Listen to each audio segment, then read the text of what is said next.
2 दिन पहले दिल्ली के पटेल नगर में लड़के पर जानलेवा हमला हुआ था। आज घायल युवक की अस्पताल में मौत हो गई, जिसके बाद लोगों का हंगामा शुरू हो गया। स्थानीय लोगों ने हत्या के खिलाफ जमकर प्रदर्शन किया। मुस्लिम समुदाय के 3 युवकों पर हत्या का आरोप है। वीएचपी ने आरोप लगाया है कि आरोपियों में एक शख्स पीएफआई का सदस्य है, जो कि एक बैंड संगठन है। मामूली कहासुनी के बाद जानलेवा हमला किया गया था और घायल युवक की मौत हो गई। आपराधिक मामले हैं पुराने, और इन्होंने जाके उन लड़कों को रोका है, उनको मारा है, और फिर जिनको इन्होंने पीटने की कोशिश की उन्होंने इनको थोड़ा ज़्यादा पीट दिया है। तो ईंटों से मारा है, जो कि जिसकी वजह से हमने केस दर्ज किया है। और इसको जो ये 2 पक्षों के बीच का झगड़ा है, इसको सांप्रदायिक तरीके से ना देखा जाए। ये मेरी अपील है आपसे कि इसमें कोई सांप्रदायिक एंगल अभी तक सामने नहीं आया है, ना ये सांप्रदायिक कारण से झगड़ा हुआ है। 2 अलग अलग गुट हैं, 2 लड़कों के बीच में झगड़ा हुआ है, और जिन्होंने भी ये गलत काम किया उनको हम लोग जल्दी से जल्दी गिरफ्तार करेंगे और केस को भी सॉल्व करेंगे और उन्हें सजा दिलवाएंगे। अभी तक कोई रीजन पता नहीं चला पाया झगड़े का, जो फर्स्ट इन्होंने अटेम्प्ट किया उनके ऊपर? नहीं, अभी तक कोई ऐसी बात सामने नहीं आई है कि किस वजह से है।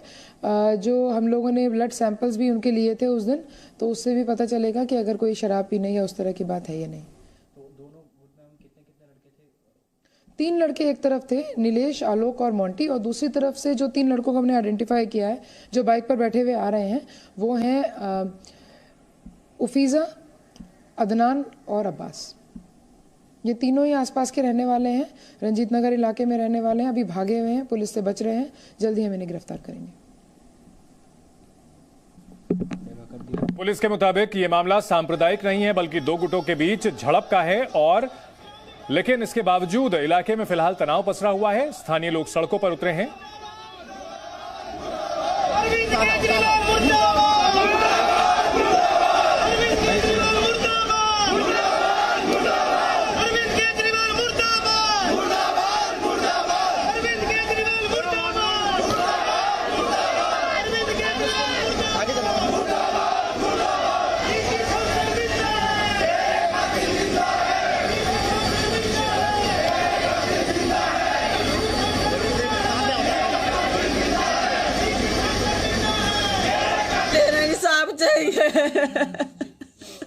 मैं हाथ जोड़ के कह रही हूँ, मेरे बेटे ने इंसाफ दिलवा दो। काम नहीं चलेगा अब, हाथ जोड़ने से ना मेरे सामने ला दो, मेरे सामने ला दो, मैं खुद कर दूंगी। किसी के भी आगे लिया, कोई भी राजा, मैं खुद कर दूंगी इलाज। आपसे नहीं होगा ना, मैं खुद कर दूंगी। मेरे बेटा का 27 साल का, मेरा लाल 7 फुट का था मेरा बेटा। नितेश उस रात कहाँ गया था? नितेश मेरे पास से वकील के पैसे लेके 5:45 बजे उतरा था। मम्मी वकील के पैसे, एक दोस्त था उसके पापा को देकर पर लिए गली में, जिस गली में झगड़ा हुआ उसके पास मैंने फोन करा 9:45 बजे, बेटा आजा मम्मी अभी आ रहा हूँ थोड़ी सी देर में। फिर दोबारा करने लगी, वो उसमें नहीं आ रहा था नेटवर्क में। फिर उसने खुद कॉल करी है मेरे पास, मम्मी मैं थोड़ी देर में आऊंगा। मेरे पास किसी ने आन के 1 बजे दरवाजा खटखटाया। आंटी मैं नीचे आई, भागी ऊपर से, वहां खड़ी थी। आंटी नितेश के बहुत ज्यादा चोट लग रही है, वहां भाग लो। मैंने अपना बेटा ऊपर से बुलाया, इसके चाचा यहाँ से जगह है, जब हम सब भाग गए हैं। मेरे बच्चे ने अपनी एरिया में तो खड़ा है होगा, बालक अपने गांव PCR में डालने लग रहे थे। जब मेरे बच्चे ने PCR में डालने लग रहे थे, मेरे बच्चे का लथपथ बता रहे थे, मैंने देखा नहीं। मुझे कुछ भी नहीं पता सर, कुछ भी। मेरे को ये बता रहे थे कि नितेश शादी का कार्ड देने के लिए कहीं गए थे, ऐसा कुछ था क्या? नहीं, शादी का नहीं, वकील को पैसे देने के लिए गया था। हाँ, रात को इतनी रात को पैसे देना? 5:45 बजे उतरा था, तो आया नहीं था ना फिर। अच्छा, हाँ, घटना कितने बजे की आपको कितने बजे पता चला? मेरे पास 1 बजे एक लड़के ने गेट खटखटाया था, मेरे को 1 बजे पता चला। हाँ जी। उन लोगों के बारे में पता लगा? मुझे कुछ भी नहीं पता सर, मैं उसी दिन की हॉस्पिटल में पड़ी हूँ। मैं कहाँ जाऊँ, उनके पापा भी नहीं है, इसके चाचा हैं 2, वे क्या करेंगे, बड़े भाई हैं ताऊ के, सब आऊँ वहाँ पड़े, तो कैसे पता चलेगा बताओ। अच्छा, नितेश करता क्या थे? ये घर में अपना काम कर लेता था। कभी या बजरंग दल से भी जुड़े हुए थे क्या वो? मुझे नहीं पता जी बजरंग दल क्या होता। बड़ा भाई है मेरा, मेरे जेठ का लड़का है। आपके रिश्तेदार बजरंग दल से जुड़े? मेरे बड़े जेठ का खुद का ही लड़का हमारा। बजरंग दल से? हाँ जी। क्या नाम है उनका? दीपक जी।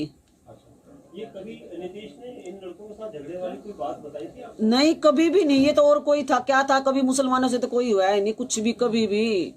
ये बता, उनके जो चाचा हैं उनका ये भी कहना है कि पहले उन लड़कों से कुछ गाली गलौज हुई थी, किसी बात को लेकर झगड़ा हुआ था, उसके कुछ देर के बाद ये घटना घटी थी। मेरे को सर कुछ भी नहीं या पता। ताला लग मत बोलो फिर अपनी आदमियां नहीं पता होगा। इन्हें पता नू कहते उन्हें पता होगा। आप लोग क्या चाहते हैं? मेरे को ये चाहिए, वो जैसे मेरा बेटा मरा वो मरने चाहिए, बस मैं ये चाहती हूँ। अगर वो नहीं मारेंगे, मेरा छोटा बेटा कसम खा रहा है पापा की अपने भाई की, वो कुछ करेगा। अगर उस किसी ने पुलिस वाले ने मेरे बेटे का हाथ लगा दिया, कच्चा खा जाऊंगी, मैं पहले बता रही हूँ। कुछ भी नहीं होली कोई। इस हत्याकांड पर जी मीडिया संवाददाता की ये रिपोर्ट देखिए। मध्य जिला के रंजीत नगर में 13 तारीख को रात को एक सनसनीखेज वारदात होती है। कुछ लोग जो नीतीश को यहाँ पर पहुँचते हैं, किसी मामूली विवाद को लेकर मारपीट होती है और उसके बाद उसको रोडों से पीटकर उसकी वहाँ पर बुरी तरह से घायल कर दिया जाता है। जब अस्पताल ले जाया जाता है, बाद में उसकी इलाज के दौरान मौत हो जाती है। हमारे साथ जो उसके साथ थे आलोक और मोंटी, वो मौजूद हैं, उनसे पूछते हैं। आलोक, क्या हुआ था उस समय? आप लोग साथ थे, क्या मामला है पूरा? सर मेरा नाम मोंटी है। क्या हुआ?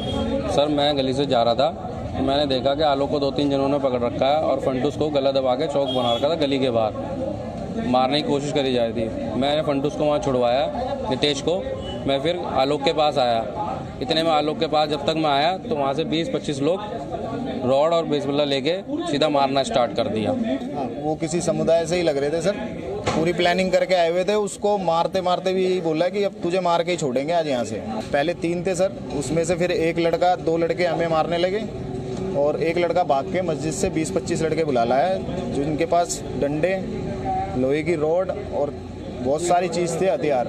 जो लोग थे, बताया जा रहा है, ये बड़ा आरोप लगाया जा रहा है कि वहाँ पर पहले वो 3-4 लोग थे मोटरसाइकिल पर, जिसके बाद जब उन्होंने मारपिटाई करी नितेश और उसके दोस्तों के साथ, आलोक और मोंटी के साथ, उसके बाद वहाँ पर कुछ लोग वहाँ पर पहुँचते हैं, जो बताया जा रहा है कि मस्जिद से आए थे, और उसके बाद उसको बुरी तरह से मारा पीटा जाता है, जिसके बाद उसको अस्पताल ले जाया जाता है। अस्पताल ले जाने के बाद नितेश की मौत हो जाती है। अब इसको लेकर पूरा मामला जो गर्म होता जा रहा है, इसको लेकर यहाँ पर जो परिवार वाले हैं उनका आरोप है कि उनको इंसाफ चाहिए। संजय वर्मा, जी मीडिया, दिल्ली। संवाददाता प्रमोद शर्मा इस बड़ी खबर पर हमारे साथ जुड़ चुके हैं। प्रमोद, एक और पुलिस की ओर से कहा जा रहा है कि यह सांप्रदायिक मामला नहीं है, 2 पक्षों की झड़प का है। वहीं परिवार वालों का आरोप है कि उनके ऊपर निशाना साधा गया और गुट बनाकर जान से मारने की नीयत से हमला किया गया। इस बीच वहां पर जम करके प्रदर्शन भी हो रहे हैं। फिलहाल क्या स्थिति है? हालात को काबू में करने के लिए क्या कदम उठाए जा रहे हैं?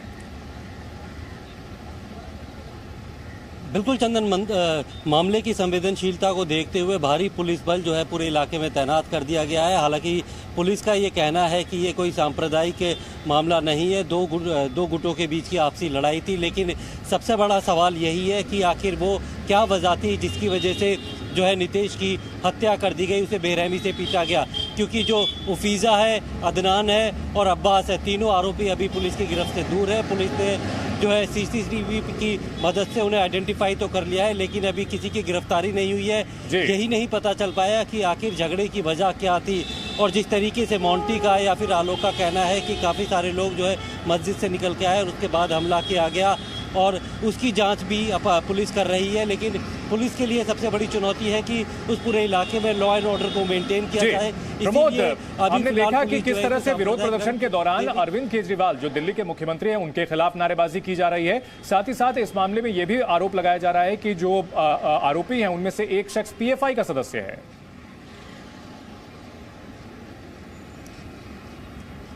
देखिए, बिल्कुल अभी क्योंकि ये मामला जब ये उठा है, इसमें जो बताया जा रहा है नितेश जो जिसकी हत्या की गई है वो भी कहीं ना कहीं बजरंग दल से जुड़ा हुआ था। और साथ में इन तीनों के बारे में अलग अलग बातें आ रही है, लेकिन अभी अनवेरीफाइड है। लेकिन जब ये गिरफ्तार होंगे, इनकी पूरी प्रीवियस हिस्ट्री के बारे में पता चलेगा, तब ये कह सकते हैं कि कोई तीनों जो है किससे जुड़े हुए थे।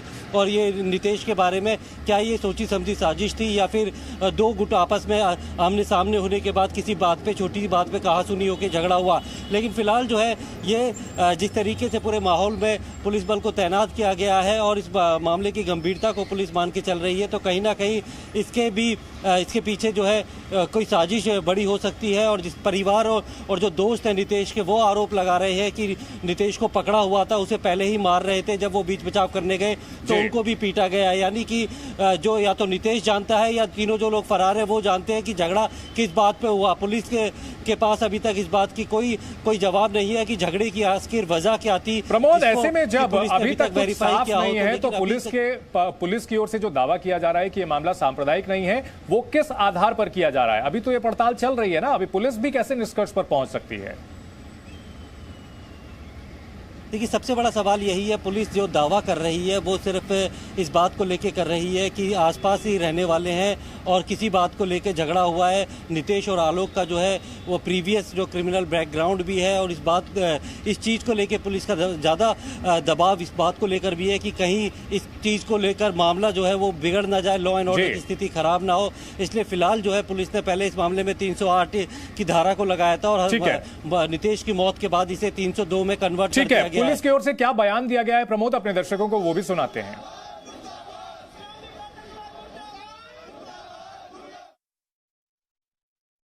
इसमें दो लड़कों के दो ग्रुप्स हैं, उनका आपस में झगड़ा हुआ है।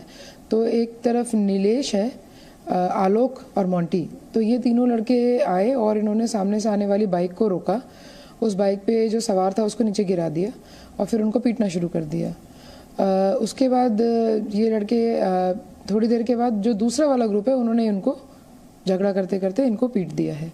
इसमें हमने क्योंकि हमें कोई चश्मदीद उस समय नहीं मिला था और आलोक ने भी बयान नहीं दिया था, तो हमने डीडी एंट्री पे उस दिन पर्चा दर्ज किया था 13 तारीख को, जिसमें कि 308 की धारा हमने लगाई थी।